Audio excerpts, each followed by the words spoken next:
নমস্কার, কেমন আছেন আপনারা সবাই? আমার এই ছোট্ট সংসারের একটি ব্লগে আপনাদের সবাইকে স্বাগত জানাই। কিট্টুর বাবা কিন্তু বেশ কিছুদিন থেকেই বলছিল যে এঁচোড় খাবি কিনা বলো। আমি বলছিলাম এখন টাইমে এঁচোড় কোথায় পাবে? বলছিল আছে, আমাদের ইউনিটে গাছ আছে, যদি তুমি বলো পেড়ে আনবো। ওখানে তো কেউ এইসব এঁচোড় টেচোড় খাওয়া জানে না, পড়ে পড়ে নষ্ট হয়ে যায়।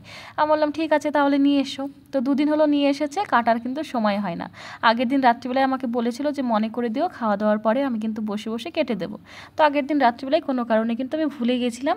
তো আজকে মনে পড়েছে, ওই মনে করেছে যে দাও এঁচোড়গুলো কেটে দিই। একদিকে ও মুভি দেখছে আর একদিকে বসে বসে এঁচোড়গুলো কাটছে। ওর কিন্তু এটা একটা খুব ভালো দিক, মানে বিরক্ত ভাবে না এইসব কাজকেও কিন্তু ভালো মনে করে দেয়। অনেক সময় কি হয়, হয়তো আমি রাত্রিবেলা রান্না করছি, ও হয়তো বাড়িতেই আছে, মুভি টুভি দেখছি, তখন যদি বলি যে বসে বসে রসুনগুলো ছাড়িয়ে দাও আর মুভিটা দেখো, কিন্তু বসে বসে সব রসুনের কোয়াগুলো ছাড়িয়ে দেয়। তখন আমি সব বক্সের মধ্যে করে ফ্রিজের মধ্যে রেখে দিই, বেশ অনেকটাই সুবিধা হয়। তো আজকেও তাই যে এঁচোড়গুলো কাটতে বসেছে, আর ওই এঁচোড় তো আমাকে কাটতেই দেবে না, ও জানে আমি এইসব কিছু কাটতে গেলে হাত কেটে ফেলি। আর ছুরি দিয়ে কাটা তো খুব মুশকিল হয়, যেহেতু এঁচোড়গুলো একটু শক্ত হয়, তো ওরই কিন্তু অনেক কষ্ট হচ্ছে কাটতে। কিন্তু আমি বলছি দাও আমাকে কাটতে দাও, বলছে না তোমাকে কাটতে হবে না, তুমি অন্য কাজ করো।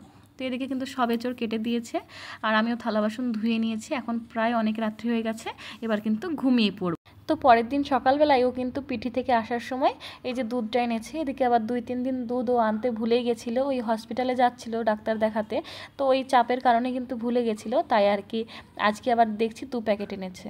তাই ফ্রিজে রেখে দেবো, কী করবো, 2 প্যাকেট তো একসঙ্গে ইউজ হবে না। ছেলেকেও আবার এদিকে 2-3 দিন দুধটা খাওয়াইনি, সেই জন্যই আর কি ভাবলাম যে তাহলে দুটোই রেখে দিই, পরে যখন ছেলেকে খাওয়াবো তখন একটু গরম করে নেব। আর যখন আমি ফ্রিজ খুলছি তখন কিন্তু আমার মনে পড়ছে যে এখন আমার অনেকটা ক্ষীর জমে আছে, আমাকে ঘি বানাতে হবে। কিন্তু না, তা আমি কিছুতেই করছি না। এই যে জলও রেখে দিয়েছি ঘি তোলার জন্য, কিন্তু দুটো ঠান্ডা জলও কিন্তু ওখানে রেখে দিয়েছি, যে জল ঠান্ডা হলে কিন্তু ঘি তুলতে সুবিধা হয়। তো রেখে দিয়েছি, যখন আমি ফ্রিজ খুলি তখন কিন্তু মনে পড়ে আরে ছি আমি তো ঘিটা তুলতে ভুলেই গেছি। কিন্তু এখন এই যে দেখছি এখন তো সময় নেই, সকালবেলায় এই কাজের সময় দেখি তখন সময় থাকে না, কিন্তু ফ্রি টাইমে একদম মনে পড়ে না যে অনেকটা ক্ষীর জমে গেছে, ঘি তুলতে হবে। এই প্যাকেটের দুধগুলোতে কিন্তু প্রচুর পরিমাণে সর জমে, আর আমি যেহেতু দুধটা গরম করে ফ্রিজে রাখি, আর ফ্রিজে রাখলে কিন্তু সরটা মোটা হয়ে জমে। এবার গুছিয়ে রাখলে কি হয়, আমাদের কিন্তু ঘি কেনাই লাগে না। আমি যদি ঠিকঠাক এই সরগুলো তুলে নিজের হাতেই ঘরে ঘিটা বানিয়ে ফেলি, তবে কিন্তু ঘি কেনাই লাগে না। আর ঘি কতই বা ইউজ হয়, এখানে তো ঘি সেরকমভাবে খাওয়া হয় না, সেদ্ধ ভাতও খাওয়া হয় না, ঘিটাও খাওয়া হয় না।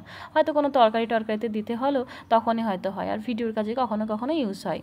এদিকে কিন্তু সকালে জলখাবার বানাতে শুরু করে দিয়েছি, যেহেতু হাজব্যান্ড অফিস যাবে।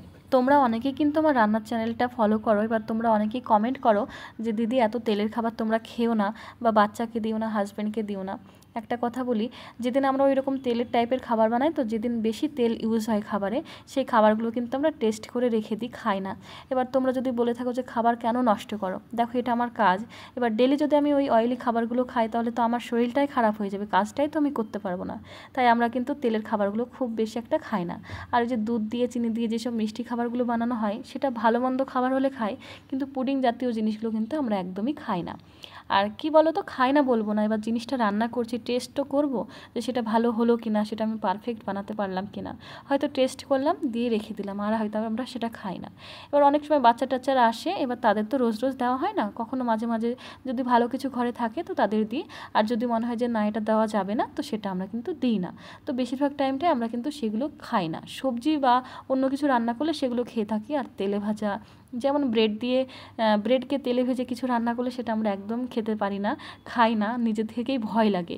এর আগে একবার এমনটা হয়েছিল, ব্রেডকে তেলে ভেজে কিছু একটা বানিয়েছিলাম, সেটা খেয়ে কিন্তু আমার তারপরের দিন প্রচণ্ড পরিমাণে পেটে ব্যথা করছিল। এবার বলতেই পারো যে জিনিসটা তোমরা নিজে খাও না, সেটা কেন রেসিপি হিসেবে শেয়ার করো। আসলে যেটা আমাদের হয়তো পেটে সহ্য হয় না, কিন্তু অনেকেই কিন্তু সহ্য করে নিতে পারে। আর আমি তো এটা আমাকে রোজ বানাতে হয়, সেই জন্য খাই না। এটা যদি আমি 10-5 বানাতাম, মানে ধরুন মাসে একদিন হয়তো ভালো কিছু বানালাম, সেটা একটু অয়েলি হলো, সেটা কিন্তু খেতেই পারতাম। কিন্তু যেহেতু আমাকে ডেলি বানাতে হয়, সেই জন্য আমি খেতে পারি না। আর তোমরা কিন্তু মাঝে মাঝে বানিয়ে সেগুলো খেতেই পারো, মাঝে মাঝে খেলে তো অসুবিধা নেই, ঘন ঘন খাওয়াটা কিন্তু উচিত নয়। এদিকে আলুর তরকারিটা ফুটতে দিয়েছি, হাজব্যান্ড বলে একটু চা করে দাও তো, তাই ভাবলাম ওকে আগে চাটা করে দিয়ে আসি। এদিকে তরকারিটা বসিয়ে কিন্তু আটা মেখে নিয়েছিলাম, তাই ভাবলাম তরকারিটা তো হয়ে এসেছে, এবার রুটিগুলো বানাতে শুরু করি। আর রুটি বানাতে শুরু করি বলতে সরি, এখানে কিন্তু রুটি আমার শেষের দিকে, এটা আমার লাস্ট রুটি। তরকারিটাও ফুটে আলুগুলো সেদ্ধ হয়ে গেছে, আর রুটিটাও হয়ে আসলো। তো একটু লাস্টে নুন, অল্প একটু চিনি দিলাম। কোনো মশলা তো দেওয়া নেই, একটা লঙ্কা দেওয়া আছে, আর খুব কম পরিমাণে তেল দেওয়া আছে। আমি কিন্তু এই তরকারি একদম খেতে পারি না, আলুর তরকারি আমার একদম ভালো লাগে না খেতে। এটা কিন্তু আমার ভাতের সঙ্গে খেতে ভালো লাগবে, কিন্তু রুটির সঙ্গে অনেকেই কিন্তু আলুর তরকারি খেতে ভালোবাসে, আমি একদম খেতে পারি না। মানে কেমন যেন একটা গা গুলোই, একদম সত্যি খেতে পারি না কেন, কারণ আমি বলতে পারবো না। রুটি আলু ভাজাটাও কিন্তু আমি সত্যি খেতে পারি না। ডেলিভারির পর থেকে কিন্তু আমার এমনটা হয়েছে, যেহেতু ডেলিভারির পরপর তেল মশলার খাবার খেতে হয় না, সেই সময় রুটি খেতে হয়। সেই সময় মা কিন্তু আমাকে আলুর তরকারি করে দিত, আলু পেঁয়াজ ভেজে দিত বেশি করে, তো তেল মেল কিন্তু খেতে দিত না বেশি। তো সেই খাবারগুলো, তখন যেই সব খাবারগুলো খেয়েছি সেই খাবারগুলো এখন কিন্তু আমার কাছে অরুচ্যকর হয়ে গেছে, আমি খেতে পারি না।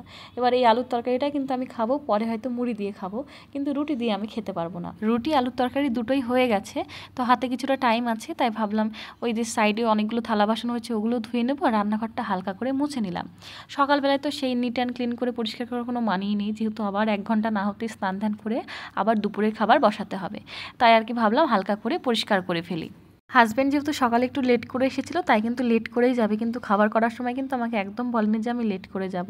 তাই আর কি আমার তাড়াতাড়ি রান্না হয়ে গেছে, কিন্তু ওর এখনও রেডি হতে পারেনি। তো ভাবলাম তাহলে খাবার যখন খাবোই তখন এদিকে লো ফ্লেমে ডালটা বসিয়ে দিয়ে খাবারটা খেয়ে নেবো, ডালটাও সেদ্ধ হয়ে যাবে, তবে রান্নার সময় কিন্তু তাড়াহুড়ো লাগে না। আমি কিন্তু এমনটাই করে থাকি, যখনই ফাঁকা টাইম থাকে সকালের দিকটায়, হয়তো সকালে জলখাবার বানাচ্ছি, পাশে হয়তো ডাল সেদ্ধটা বসিয়ে দিলাম, যেহেতু আমার বাড়িতে ডালটা ডেলি হয়, তো ওই রান্নার সময় ডাল সেদ্ধ করে ডাল রান্না করতে গেলে কিন্তু অনেকটা সময় চলে যায়। তো এইদিকে দেখুন খাওয়া দাওয়া হয়ে গেছে, ডালটাও কিন্তু প্রায় সেদ্ধ হয়ে গেছে। তো এদিকে গতকাল রাত্রে বেশ খানিকটা দই বসিয়ে রেখেছিলাম, পুরনো দুধ ছিল, তাই ভাবলাম দই বসিয়ে দিই। তো অনেকটাই সাজা দিয়েছিলাম, দুধটাও ঠিকঠাক গরম করেছিলাম, তো দেখছি সকালে উঠে দইটা কিন্তু বসেনি। তো কোথাও আমি ভিডিওতে বা কারোর কাছে কিন্তু শুনেছিলাম যে দই কিন্তু রোদে রাখলে ভালো বসে যায়। এবার ছাদে কিন্তু ভালোই রোদ আছে, কিন্তু ছাদে দেবো না, যেহেতু আমার ছাদটা খোলা। এবার পাখি টাখি যায় তো, কোথায় নোংরা টোংরা পড়বে, যতই ঢাকা থাক তাও মনটা কিন্তু মানে না, তাই এখানে বেলকনিতেই চেয়ারের ওপর দিয়ে দিলাম। হালকা কিন্তু রোদ উঠেছে, একটু পরে কিন্তু বেলকনিতে রোদে ভরে যাবে। আর এই যে পাঁপড়গুলো দিয়েছিলাম হালকা একটু নরম আছে, আর এই যে কাপড় দিয়ে ঢেকে রেখেছিলাম, মানে কোনো জিনিস আলগাভাবে কিন্তু আমি মেলে দিই না, ছাদে হোক বেলকনিতে হোক, এভাবে ঢেকেই মেলে দিলাম। আর একটু পরে ভালোই রোদ উঠে যাবে, তো ভালোভাবেই শুকিয়ে যাবে। তো ছেলের কিন্তু শরীরটা আজকে খারাপ, ওর কিন্তু ঠান্ডা লেগেছে, ওর চোখ মুখ দেখে বুঝতে পারবেন। আর এখন যখন আমি ভয়েসটা করছি তখন কিন্তু অলরেডি ওর হালকা হালকা জ্বর চলে এসেছে। আসলে কি হয়েছে, ওর বাবার হালকা ঠান্ডা লেগেছে, তো এবার ও কী করে সারাদিন বাবার গায়ে গায়ে লেগে থাকে। যখন ওর বাবা ঘরে থাকে তখনই ওর বাবার সঙ্গে বারবার হচ্ছে হামি দেবে, কী করবে কী করবে। তো ওর বাবা বলছে তুই কিন্তু আমার কাছে আসিস না আসিস না, কিন্তু ও কিছুতেই শুনতে চায় না, ও বারবার ওর বাবার কাছে গিয়েই থাকবে, ওর বাবার সঙ্গে খেলা করবে। তো ওইভাবেই কিন্তু ঠান্ডাটা লেগেছে। ওর বাবা বলছিল হয়তো আমার কাছে এসেছে বলেই ঠান্ডাটা লেগে গেছে। তো কিছু তো করার নেই, তার উপর আবার পার্কে নিয়ে যাওয়া হয়, তো পার্কে কিন্তু বিকেলবেলায় খুব ঠান্ডা বাতাস দেয়। যদিও আমি ফুল হাতা জামা প্যান্ট পরিয়েই নিয়ে যাই, বলা যায় না বাচ্চাদের কোথায় থেকে ঠান্ডা লেগে যায়। তো এদিকে অনেক জামা কাপড় হয়ে গেছিলো, বিশেষ করে ওর বাবা আজকে ড্রেস দিয়ে গেছে কতগুলো, তো বলেছে অবশ্যই আজকে তাড়াতাড়ি করে কেচে দিও। তো আমি ভাবলাম তাহলে অনেকগুলো যখন ড্রেস হয়ে গেছে, শুধু ওর বাবার না আমাদেরও হয়ে গেছে, তো এদিকে ড্রেসগুলো কিন্তু কাচতে দিয়ে দিলাম। আর এই যেখানে একটা কালো ড্রেস আছে, তো এই ব্ল্যাক কালারের ড্রেসটা কিন্তু মেশিনের মধ্যে দিলে অনেক সময় কি হয়, অনেক জামায় কিন্তু উল টাইপের জিনিস থাকে, উই বলে ওইগুলোকে। তো এই কালো জামা কিন্তু সেগুলো আটকে নাই, মেশিনের মধ্যে একসঙ্গে সব জামা কাপড় দিলে তো এই কালো জামাটা নোংরা টাইপের হয়ে যায়। তো বলেছিল তুমি কালো জামাটা হাতে ধুয়ে দিও, বাকি ড্রেসগুলো ওই মেশিনে দিয়ে দিও। সেই মতোই কালো ড্রেসটা কিন্তু হাতে কেচে দিয়েছি। বাথরুম থেকে বেরিয়ে এসে দেখছি ছেলে এখানে নুডলস বানিয়েছে। ওই যে সকালে রুটি করেছিলাম তখন কিন্তু একটু আটা নিয়ে রেখেছিল, তো সেটা রেখে দিয়েছিল। এখন কিন্তু পড়াশোনা করে স্নানের আগে ওখানে তো নোংরা করতে বসেছে। তো আমি জিজ্ঞাসা করছি বাবু এটা তুমি কী বানাচ্ছ, বলছি মামা তুমি নুডলস বানাও, আমিও নুডলস বানাতে পারি। এবার আমাকে বলছে থালা বাসন দাও আমি রান্না করবো। বললাম চল ভাগ, এখন থালা বাসন দিয়ে গোটা ঘরটা আবার নোংরা করি, থালা বাসনগুলোও নোংরা করি। তো ছাদে দেখছি খুব সুন্দর রোদও আছে, তাই জামা কাপড়টা মেলে দিলাম, এটাই মেলে দিলাম। তবে এত সুন্দর রোদ আর হাওয়া চলতে থাকে তো এটা আধা ঘন্টায় কিন্তু শুকিয়ে যাবে, যতই আমি হাতে কেচে দিই না কেন। এবার চলে এসেছি কিন্তু রান্নার দিকে, এখনও কিন্তু আমি স্নানটা করিনি আজকে। এবার রান্নাটা হবে 2 রকমের, কেন বলুন তো? আমি ভাবছি এঁচোড়ের কিছুটা তরকারি বানাবো, সেটা ভিডিওর জন্য। আর ভিডিওর জন্য যে রান্নাটা হবে সেটাতে কিন্তু প্রচুর পরিমাণে তেল মশলা লাগবে, নাহলে তরকারিটা দেখতেও ভালো লাগবে না। এবার দেখতে ভালো না লাগলে সেই তরকারিটা কিন্তু চলবেও না। সেই জন্য ভেবেছিলাম যে আমি খাবো তেল মশলার খাবারটা, কিন্তু হাজব্যান্ডকে দেবো না। তাই ভাবলাম হাজব্যান্ডের জন্য আলাদা করে একটু সাদামাটাভাবেই অল্প মশলা দিয়ে এঁচোড়টা রান্না করব। আর পাতলা করে এখানে মসুরের ডাল করলাম, এটাতেও কোনো লঙ্কা দেওয়া নেই। তো লঙ্কা না দেওয়ার কারণটা হচ্ছে ছেলের কিন্তু খেতে সুবিধা হবে। বাকি তরকারিতে কম বেশি লঙ্কা দেওয়া হয়েই থাকে। এবার ডালটা দিয়ে সুন্দর করে ভাতটা মাখিয়ে দেবো, তার সঙ্গে এই তরকারি অল্প অল্প করে মাখিয়ে দিলে কিন্তু খেয়ে নেয়, মানে ব্যালেন্স হয়ে যায় তরকারিটা, না ঝাল লাগে না একদম পানসা পানসাও লাগে না। তো এদিকে এঁচোড়টা সেদ্ধ বসিয়ে দিয়েছি আর তার সঙ্গে ভাতটাও কিন্তু বসিয়ে দিচ্ছি। ভাত হয়ে থাকলে আর ডাল হয়ে থাকলে কিন্তু মনে হয় অনেকটা কাজ এগিয়ে গেছে।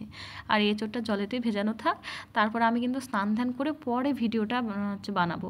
আর এখানে হাজব্যান্ডের ওই যে আলুটা কষিয়ে নিয়েছি, এবার এঁচোড়গুলো সেদ্ধ করে ফেলেছিলাম, 80% কিন্তু সেদ্ধ করে নিয়েছিলাম এঁচোড়টা। এবার হালকা করে কষিয়ে জল দিয়ে রান্না করে নেব। তো এই বছরে কিন্তু এই এঁচোড়টাই প্রথম খাওয়া হচ্ছে, এই বছরের আগে খাওয়া হয়নি। তো তোমরা ওইদিকে কিন্তু এঁচোড় পাচ্ছ কি না, খাচ্ছ কি না আমাকে কিন্তু কমেন্ট করে জানিও। আর আমার তো এঁচোড় খেতে খুব ভালো লাগে। এই এঁচোড়টা না, এই এঁচোড়টা একদম তেল মশলা দেওয়া নেই, যেটা আমি ভিডিওর জন্য বানাবো সেটাতে কিন্তু খুব সুন্দর করে চিকেনের মতো করে বা মাটনের মতো করে রান্না করব। এবার আমার ভিডিওর চক্করে তো আমি আমার হাজব্যান্ডকে বেশি তেল মশলাওয়ালা খাবার খাওয়াতে পারি না বা বাচ্চাকে খাওয়াতে পারি না, তারা কিন্তু অসুস্থ হয়ে পড়বে। সেই জন্যই আর কি কোনো রকম আলসেমি না করে 2 রকমই বানিয়ে ফেললাম। আগে হাজব্যান্ডের আর ছেলের জন্য বানিয়ে নিলাম, পরে তেল মশলা দেওয়া খাবারটা বানাবো। এবার ওর যদি মন চায় খেতে তখন হয়তো খাবে। তো এখানে কিন্তু এসে দেখছি দইটা বসে গেছে আর মনটা কিন্তু খুব খুশি হয়ে গেছে, কারণ যে ভিডিওটা আমি বানাবো এঁচোড়ে সেখানে কিন্তু অল্প পরিমাণ দই লাগবে। তো আমার কাছে আলাদাভাবে কোনো রকম দই ছিল না, তো সেই জন্যই কিন্তু মানে রোদ্রে রেখেছি আর দইটা যে 2-3 ঘন্টার মধ্যে বসে গেছে আমি এত পরিমাণ খুশি হয়েছি বলে বোঝানো যাবে না। আর ছেলে কিন্তু এখানে খেলাধুলো শুরু করে দিয়েছে। আর এই যে আলমারিটা তালা দিয়ে রেখেছে, আমাকে বলছে মাম্মা দেখো তালা মেরে রেখেছি। আর এই যে এইখানে থালা বাসনগুলো কিন্তু আমার নিচের দিকটায় রাখা থাকে সেলফের ওপরে, সব এখানে পেড়ে রেখেছে। আর এই যে আটাটা কি বানিয়েছে, এটা মনে হচ্ছে পেঁপে বানিয়েছে। ওর কথা, ও যে কী করে না করে মানে ভেবে পাওয়া যায় না। তো থালা বাসনগুলো কিন্তু আর মানে রান্নার সময় কিন্তু আবার আমাকে মেজে ঘষেই কিন্তু ইউজ করতে হবে, যেহেতু খেলনা মেলনা সব নোংরা জিনিস এর মধ্যেই রেখে দেয়। তো এবার কিন্তু এঁচোড়ের সব কিছু আমি এখানে রেডি করে রেখে দিলাম, এবার যাব আমি স্নানে। তো দেখতে দেখতে এদিকে প্রায় 12টা বেজে গেছে। তো স্নান ধান করে আমি আবার চলে এসেছি রান্নাঘরে রান্না করার জন্য, ভিডিওটা বানাবো। আর ছেলে এসে বলছে মামা ওই পাঁপড়গুলো আমাকে ভেজে দাও। তো আমি বললাম ঠিক আছে তুমি যাও গিয়ে টিভি দেখো, আমি ভেজে তোমাকে ডাক দিচ্ছি। আর এই যে আমার রিং লাইটের মধ্যে দিয়ে ওই যে দেখা যায় কলাগুলো। তো চলো এবার তোমরা দেখে নাও, এই যে এটা হচ্ছে নর্মাল রান্না আর এটা হচ্ছে ভিডিও রান্না তেল মশলা দিয়ে। এটা কিন্তু খেতে খুব টেস্টি হয়েছে, কিন্তু একদম হেলদি নয়, অনেক রকম মশলা ইউজ হয়েছে। মাঝে মাঝে খেলে কিন্তু এরকম একটু তেল মশলা দিয়ে না খেলেও ভালো লাগে না, অনেক দিন পর খাওয়া তো আমি কিন্তু এটাই খাবো। আর খেতে বসে হাজব্যান্ডও কিন্তু ওই তেল মশলা দেওয়াটাই খেয়েছে, বলেছে তুমি যেটা নর্মাল বানিয়েছো ওটা রাত্রিবেলায় খাবো, দিনের বেলায় হজম করে নিতে পারবো, কোনো অসুবিধা হবে না। তো চলো আজকে কিন্তু ভিডিওটা এখানেই শেষ করব। সবাই সুস্থ থেকো, ভালো থেকো, একে অপরের খেয়াল রেখো। আজকের মতো তবে চলি, টাটা।